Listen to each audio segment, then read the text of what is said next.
I'm 58 years old and I still live paycheck to paycheck. Let me tell you something I've never said out loud to anyone. Not to my buddies, not to my kids, not even to myself in any real honest way. I am 58 years old. I have worked since I was 16. I have never missed a day of work that I didn't absolutely have to miss. I have never been lazy. I have never been careless with my responsibilities. I have shown up every single day for over 4 decades. And today, right now, as I'm talking to you, I do not have a savings account with anything meaningful in it. I do not own a home. I do not have a 401k that could carry me through retirement, and I am living in my parents' house. I am 58 years old, and I am living in my parents' house. I know what some of you just thought. I felt it too, for a long time. That instinctive reaction that says something must be wrong with that person, that they must have made terrible decisions, that they must have been reckless, that they must have done something to deserve that outcome. Because that is what we are taught in this country, right? Work hard, be responsible, and the American dream will take care of the rest. We are sold that deal from the moment we are old enough to understand it. And when the deal doesn't come through when you do all the right things, and still end up in a situation like mine, the first place you look for an explanation is in the mirror. You look at yourself and you say, "What did I do wrong?" And you spend years, sometimes decades, locked in that question, when the real question, the more useful and more honest question, is completely different. But I'll get to that. First, I want to tell you about the moment I knew, not the moment I suspected, not the moment I started to worry, but the moment I actually knew with complete clarity that something had gone profoundly wrong with my financial life, and I could no longer pretend otherwise. Because for a long time, I was very good at pretending. I was a professional at it. I had convinced myself and pretty much everyone around me that things were fine, that I was managing, that it was just a rough patch, that next year would be different. I told that story for so long it started to feel like truth. The moment I knew was a Tuesday afternoon, about 2 years ago. I remember it was a Tuesday because I had just gotten back from taking my father to a cardiology appointment. He's 83. My mother is 81. I drove him there, sat in the waiting room for 2 hours, drove him back, helped him get settled, and then went to my old bedroom, the one I've been sleeping in for the past several years now, and I sat on the edge of the bed, and I opened my banking app. I don't know why I did it right then, some kind of compulsion, and I looked at the number, 11 days before payday, and I had $214 to my name, not in a savings account, in a checking account, total. That was it. $214 standing between me and absolute zero, with 11 days to go and a full tank of my father's medications still needing to be picked up that week. I sat there on the edge of that bed, in that room I grew up in, with the same window that looked out over the same backyard I played in as a kid, and I felt something shift inside me, not dramatically, not like a breakdown. It was quieter than that, and in some ways, that made it worse. It was the feeling of a person who finally stops running and turns around to look at exactly how far they've come from where they started, and realizes they're standing in almost the same spot. 42 years of working. $214. My parents sleeping down the hall, and me, a grown man sitting on a twin bed, trying to figure out how I was going to make it to the end of the month. I want to be clear about something before I go any further, because I think it matters. I'm not telling you this story from the other side of a miracle. I'm not here to sell you a course or a program or a 5-step system that turned everything around.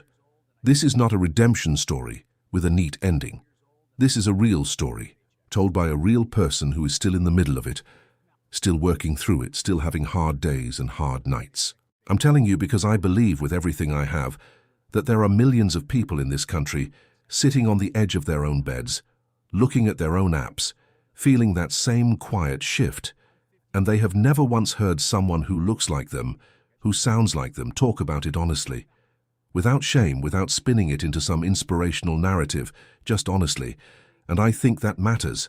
I think it might matter more than anything else I could possibly offer. So let me go back to the beginning, because the beginning explains a lot. I grew up in a working-class family in the Midwest. My dad worked in manufacturing. My mom worked part-time at a grocery store and took care of the house and 3 kids. We weren't poor by the standards of the neighborhood we lived in. We always had food, always had heat, always had shoes on our feet. But there was never extra. There was never anything left over at the end of the month that felt like a cushion. Money in our house was something you talked about in terms of what you owed, not in terms of what you were building. I never once heard my parents talk about investing, about a retirement account, about an emergency fund, about compound interest. Those words did not exist in our household. What existed was the mortgage payment, the electric bill, the car payment, the grocery budget.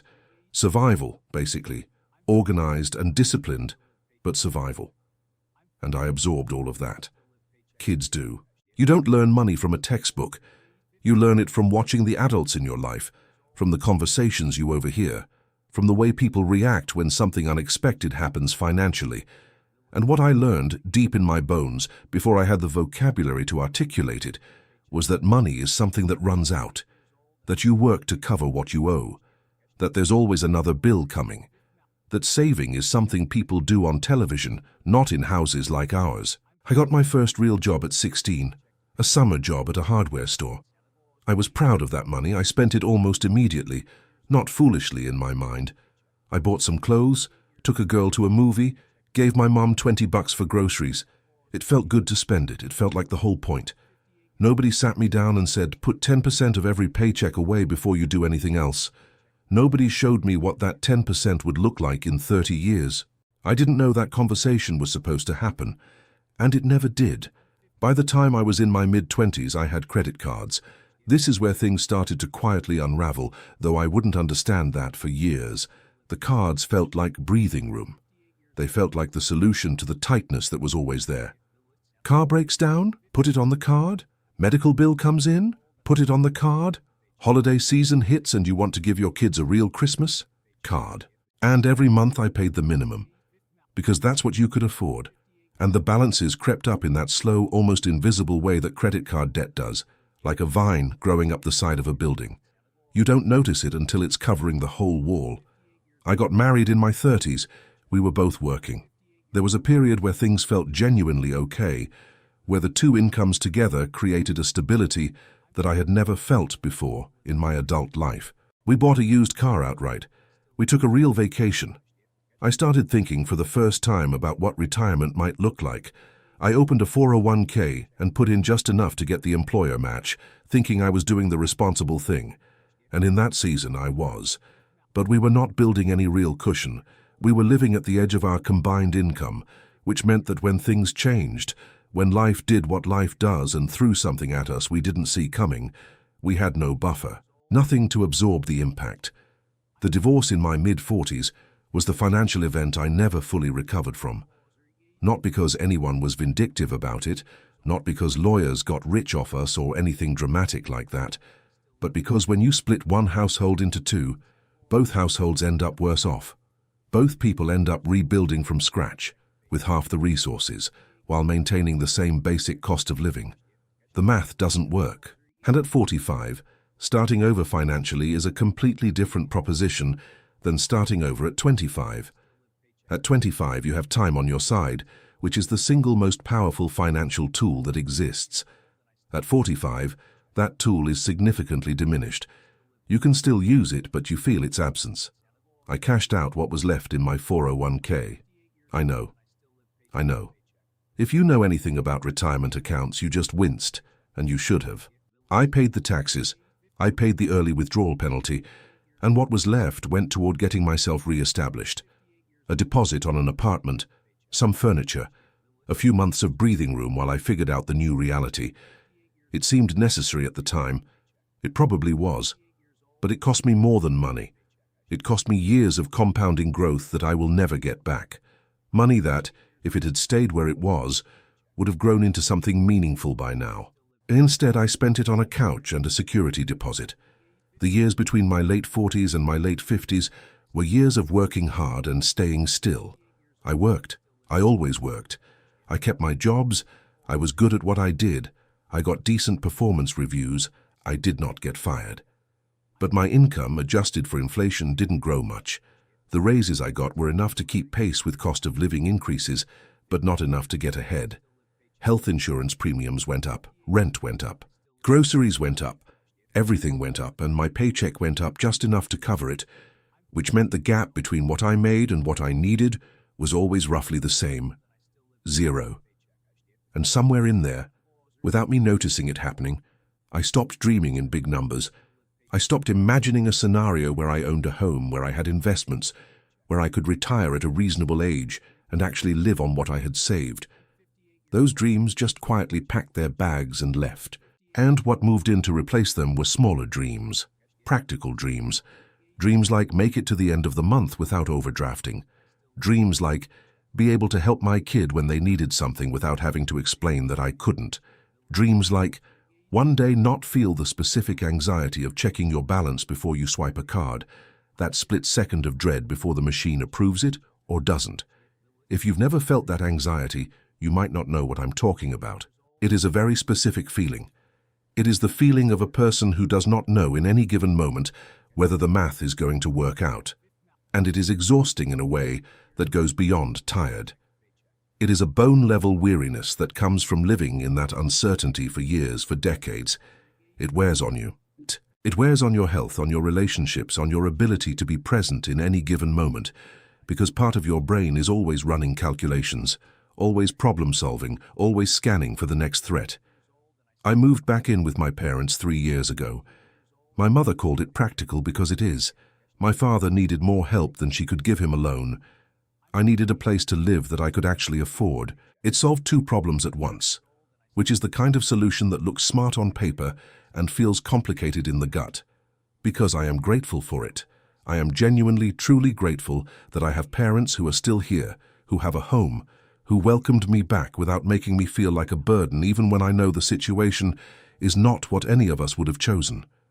I am grateful every day. And I also feel every day the particular weight of a man who is almost 60 years old sleeping in the house he grew up in because he has not been able to build something of his own that holds.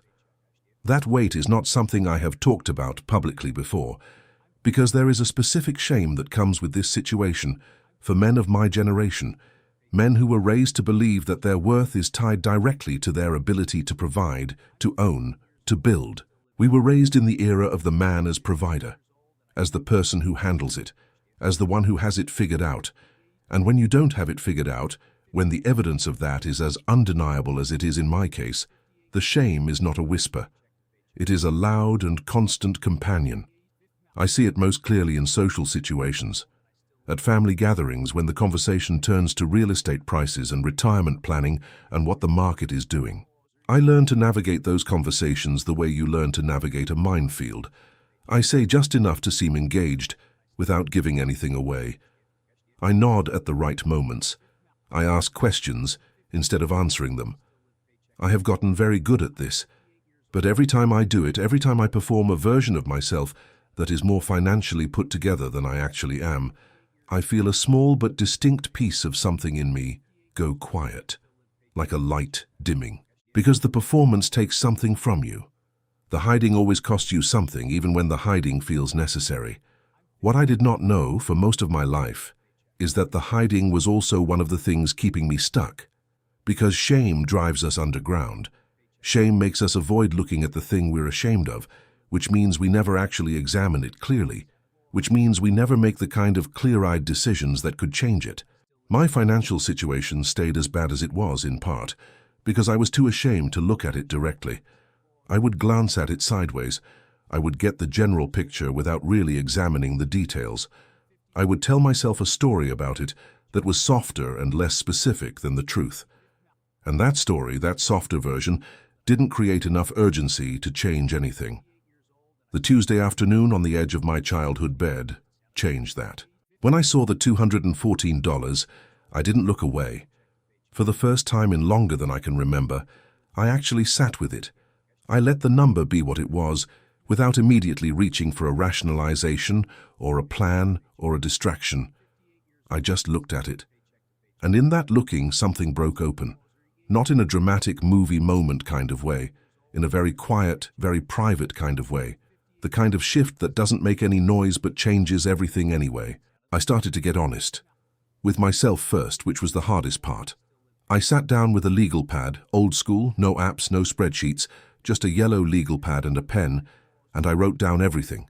Every income source, every bill, every subscription I had forgotten about, every debt I was carrying, every amount I owed and to whom. I wrote it all down, and I looked at the full picture for the first time, maybe ever. It was not a pretty picture, but it was real. And real, I was starting to understand, is always better than comfortable fiction. Because you can work with real, you cannot work with a story. What I saw on that legal pad confirmed some things I suspected and revealed some things I had been successfully hiding even from myself. I was spending money in patterns that I had never consciously chosen, patterns that were automatic, inherited almost, the same survival spending I had learned in that working-class house in the Midwest. I was not spending recklessly. I was not gambling, not drinking money away, not buying things I didn't need in some extravagant way, but I was spending up to the edge of every paycheck, consistently, reliably, with the kind of precision that only comes from years of unconscious practice. And nothing was going toward anything that could grow. Nothing was going toward anything that could protect me. It was all going out, and none of it was coming back in any form that would matter later. Seeing that clearly for the first time was the beginning of something. I don't want to oversell what came after, because it has been slow and imperfect, and there have been months since that Tuesday when I have slipped right back into the same patterns. Change is not a straight line. Anyone who tells you otherwise is either selling something or has never actually tried to change a deeply ingrained behavior. But something did begin. A kind of honesty started that I hadn't been capable of before. I want to talk about what financial stress actually does to a person over time, because I don't think it gets talked about enough. We talk about the numbers, we talk about the debt and the interest rate and the credit score. We do not talk enough about what it does to you on the inside, over years and decades of living this way. It does something to your nervous system. I am not speaking metaphorically. The chronic low-grade stress of financial insecurity is a physiological experience. Your body registers it as a threat. And bodies that are constantly registering threats, constantly running low-level emergency protocols, do not function at their best. They get tired faster. They get sick more often. They have a harder time sleeping. They have a harder time experiencing joy fully because some part of them is always on watch. I have not slept well in years. Not deep sleep. Not the kind of sleep where you wake up actually rested. I sleep in a state of half-alertness that never fully lets go. And the first thought I have most mornings, before I am even fully awake, is a financial thought, a calculation, a worry. I open my eyes and the math starts. That is not a way to live.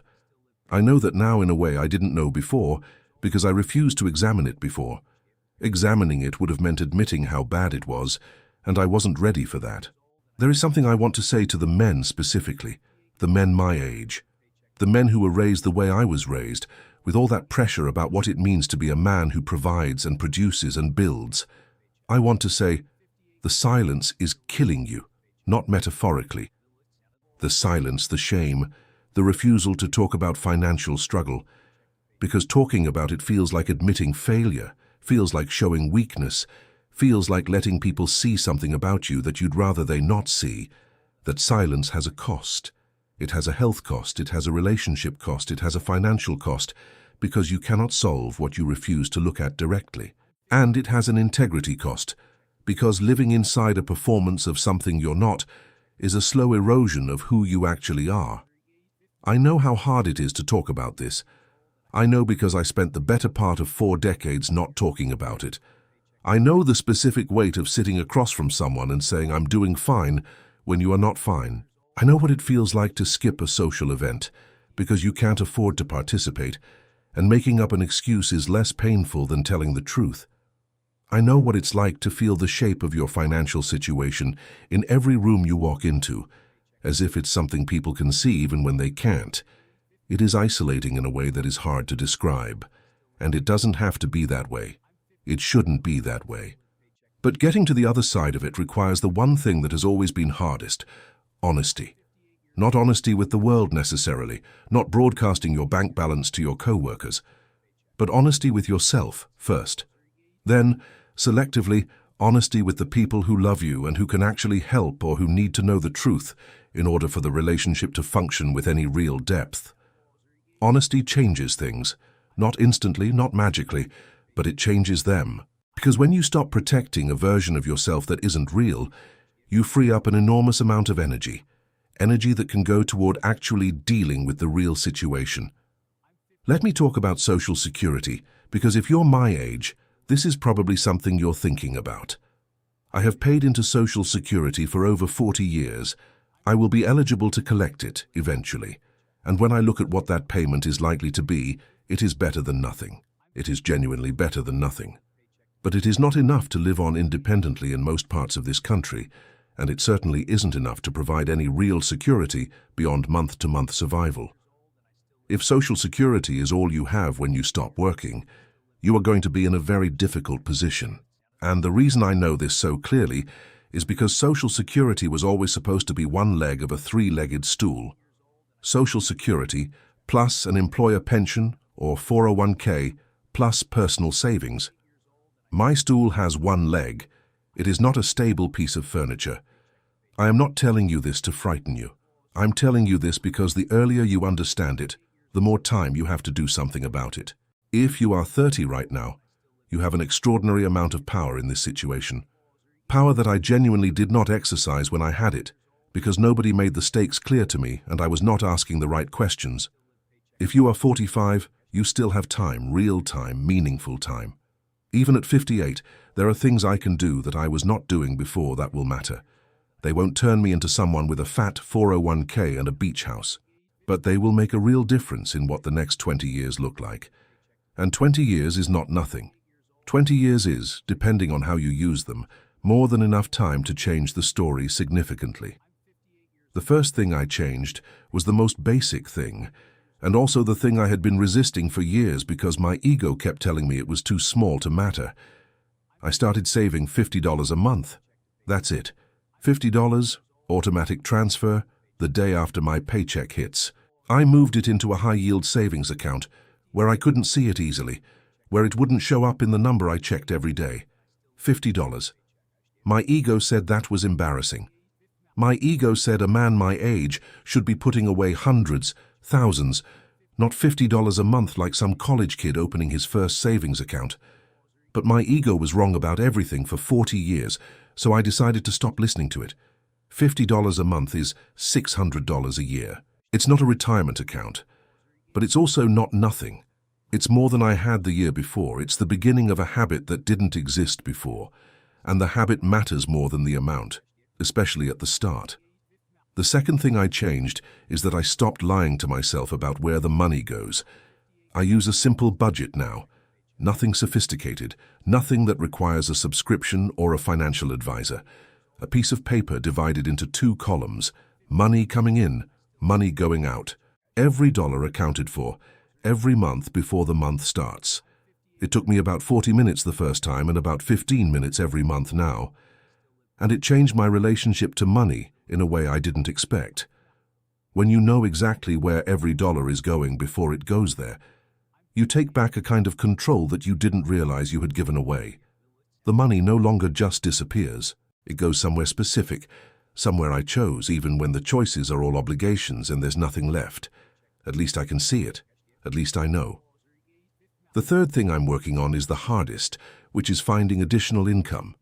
Not a get-rich-quick scheme, not a side hustle that's going to make me thousands a month overnight, but something. I have skills. I have over 40 years of work experience.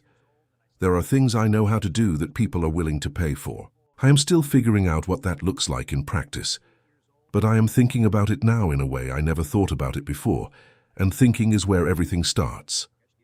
I want to say something about the parents' situation because it's the part of my story that gets the most complicated response when I tell it. People don't quite know what to do with it. When a person my age says they live with their parents, the range of reactions goes from judgment to pity, and neither of those is particularly useful. The truth of it is more layered than either of those reactions captures. My parents need help. Real, practical, daily help. They are in their 80s. My father has a heart condition and some mobility issues. My mother is sharper than I am most days, but she has her own health things she's managing. They need someone to drive them, to be there when something goes wrong in the middle of the night, to handle the things around the house that they can no longer handle. I am that person. And that role is real, and it is meaningful, and it is something I am glad I am able to do. There is something, honestly, that I can only call a gift in being here for this part of their lives, in having the time and proximity to know them as the people they are, not just as my parents, but as human beings with histories and personalities and opinions and fears. I would not trade that. But I also carry every single day the weight of knowing that at my age, my father had already owned his home for 15 years. That my parents built something stable and real with less than I have made over my lifetime. That they look at me with love and without judgment, but also sometimes with a worry in their eyes that they try to hide, but that I know how to read because I have known their faces my whole life. They worry about what happens to me after them, and that worry is rational. And it is a motivation for me that is more powerful than almost anything else. I want them to not have to worry. I want them to see before they are gone that I am going to be okay. I don't know if they will. I am working toward it. But I don't know. Here is what I do know. I know that the story I told myself for decades, the one that said I was just going through a phase, that things were about to get better, that I just needed one more break, one better year, one different circumstance, that story was a lie. Not a lie I told maliciously. A lie I told because the truth was too uncomfortable to sit with. And that lie cost me years of action. Years where I could have been building something small but real. Years where I could have been making different choices if I had been willing to look clearly at what was actually happening. I also know that the narrative this country sells about financial success is incomplete and in some ways dishonest. The bootstrap story, the idea that anyone can build wealth through individual effort and discipline alone, ignores too much. It ignores the role of timing, of access, of the circumstances you were born into, of the information you did or didn't receive at critical moments, of the structural realities of a system that is not neutral. Wages have not kept pace with the cost of living for working-class Americans for decades. Housing costs have exploded. Healthcare costs have exploded. The kind of pension my father had, a defined benefit pension that paid him a predictable monthly income in retirement, barely exists anymore. The deal changed. The deal changed on working people in this country, quietly and thoroughly, over the course of the last 40 years, and most of us were too busy surviving to notice until we were already on the other side of it. That doesn't mean there's nothing an individual can do. There is always something an individual can do. But it means that when someone like me ends up in a situation like mine, it is not simply a story of personal failure. It is also a story about structural realities that made a hard path harder, and holding both of those truths at the same time, the personal responsibility and the systemic context, is the only honest way to understand how we got here and what might actually help. What I have found, in these last couple of years of trying to be more honest with myself and more intentional with my money, is that the biggest shift is not in the numbers. The numbers are changing, slowly, but they're changing. The bigger shift is in how I feel. There is a small but real sense of agency that wasn't there before. A sense that I am not just being dragged through by the current, that I have at least put my feet down and started to push against it. That feeling is worth more than I expected it to be. It doesn't solve anything by itself, but it changes the quality of the day. It changes the way I wake up in the morning, not from dread to joy, nothing that dramatic, but from a passive dread to something more like an active concern, which sounds like a small upgrade, but is in practice a very different way to move through the world. I am 58 years old. I'll say it again, without flinching. 58, living with my parents, no substantial savings, no 401k, no home of my own. Paycheck to paycheck like I've been almost my entire adult life. That is the truth. And I'm saying it out loud, in front of whoever is willing to listen, because I believe that the saying of it matters. I believe that every person who is living this same reality in silence is carrying a weight they don't have to carry alone. I believe that the shame is a liar, that the shame tells you that your situation makes you less, makes you a failure, makes you someone who doesn't deserve to be taken seriously. And the shame is wrong. The shame is a mechanism that keeps people isolated and paralyzed and unable to do the very things that might change their circumstances. You are not your bank account. I know that sounds like something you'd see on a motivational poster at the gym, and I know it can feel hollow, especially when the bank account is the thing causing you to lose sleep. But I mean it in a specific and practical way. Your worth as a person is not your net worth. Your history of hard work is real and it is honorable, regardless of what it produced financially. Your love for your family is real. Your integrity, if you've kept it through all of this, is real. These things are not nothing. They are not the thing you need to retire on, but they are the foundation on which any meaningful life, including a more financially stable one, has to be built. And if you are sitting somewhere right now, in your 40s or 50s or yes, even your late 50s, feeling like the window has closed, like there is nothing left to do but manage the decline, I want to push back on that with everything I have. Because the window has not closed. It is smaller than it was. Some of the options that existed at 30 do not exist at 58. That is real, and I won't pretend otherwise. But there are still options. There is still time. 20 years, even 15 years, of different decisions, of deliberate and consistent and honest engagement with your financial reality, can change what those years look like in ways that are significant and real. Start where you are. That's the only place anyone can start. Not where you wish you were, not where you plan to be, not where you would be if 100 things had gone differently. Start where you actually are, with what you actually have, and take the smallest possible step that is honest and real. One honest look at the bank statement. One phone call to negotiate a bill.